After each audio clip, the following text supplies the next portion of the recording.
Look at how poor and vulnerable and small I am, and delicate and fragile. Nom nom nom nom nom.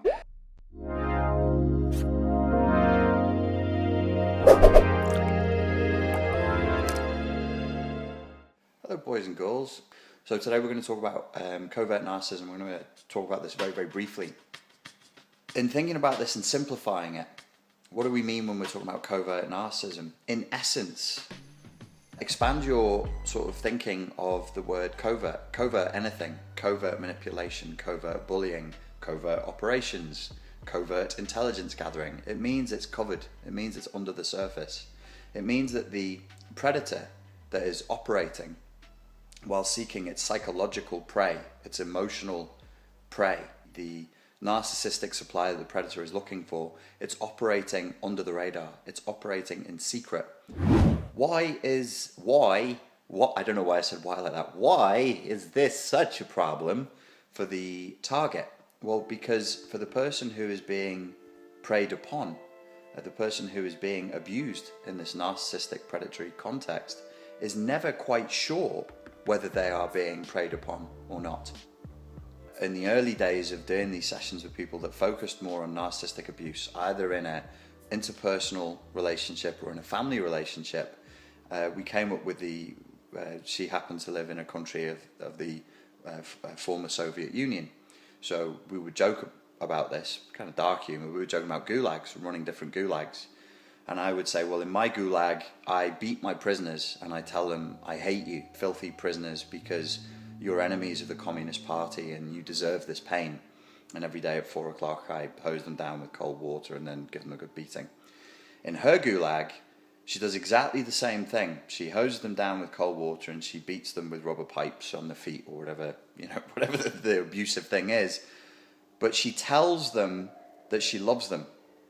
She tells them that though they're enemies of the Communist Party, they were mistaken, they were confused, and that she loves them and that she wants to accept them back in to the fold, into the warm heart of communist brotherhoodness. Now, you might think this is a silly example, but this actually did happen.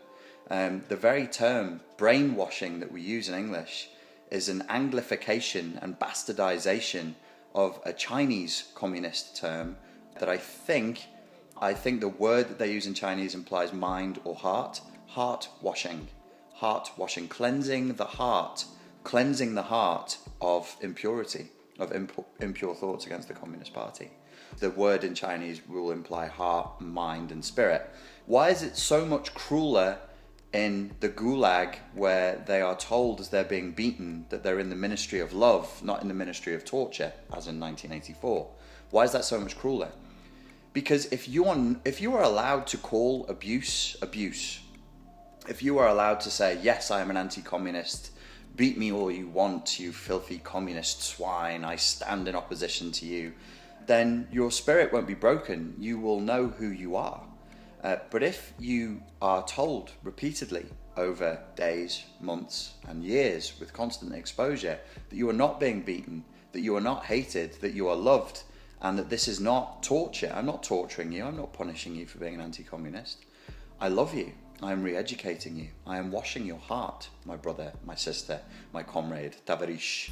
I am Zoya, the destroyer. I am noble Soviet bear. You are weak capitalist dog. Oh, you stupid American swine! What come for breakfast?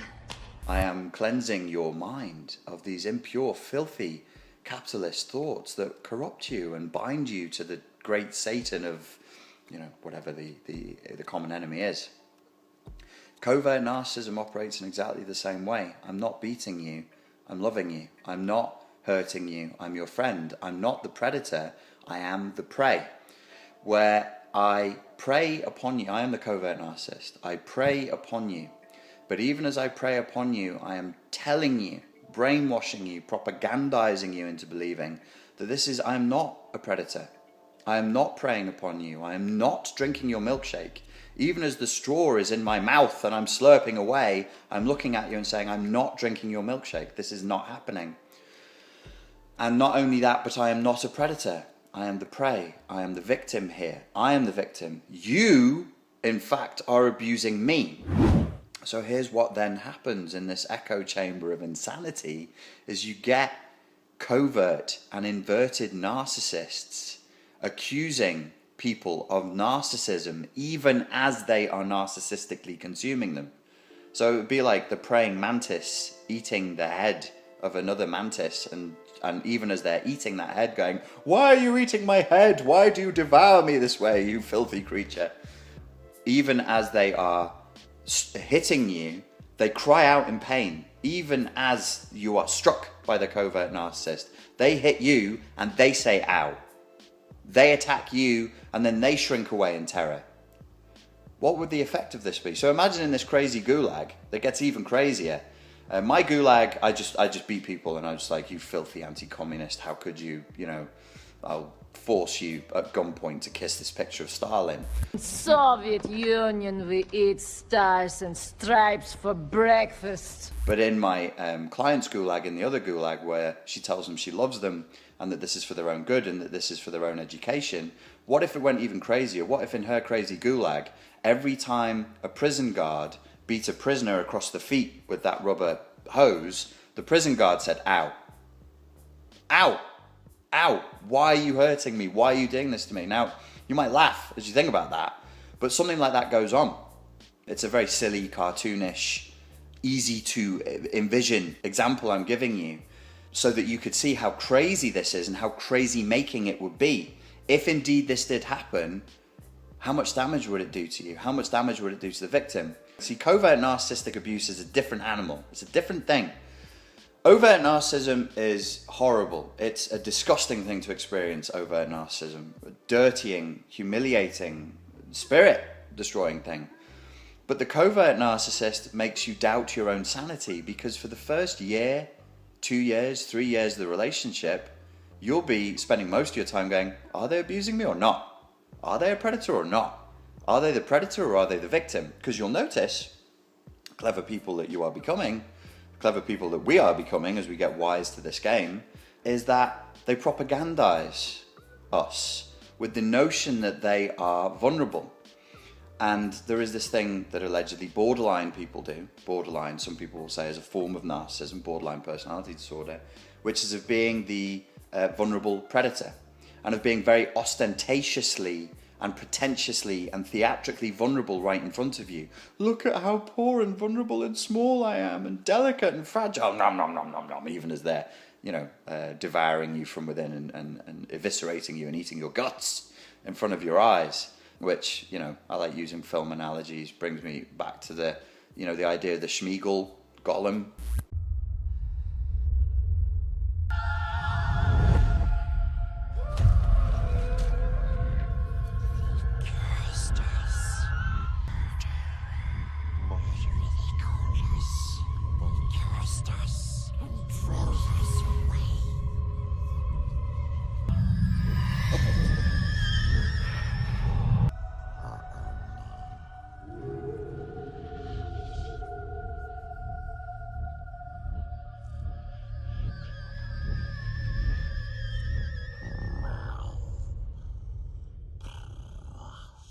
Split character who is at times the innocent, big-eyed, he's kind of cute in a sort of hairless, toothless, grey-skinned, loincloth-wearing way. And then he switches, and when your guard is down, and you're that pleasant fat hobbit who's going, "Oh, maybe Schmeagol's not so bad," that's when Gollum comes out and drinks your milkshake and eats your liver while you're asleep.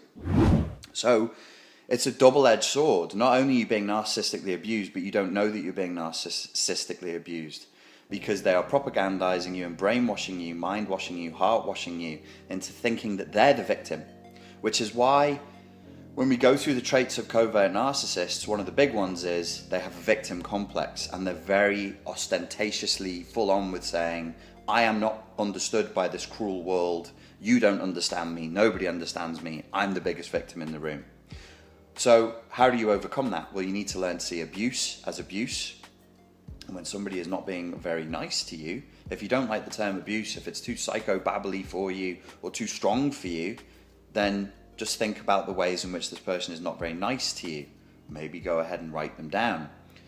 By giving you silly examples that are extreme and comic book and filmish inside of your head, it allows me to bring that which is invisible into the visible.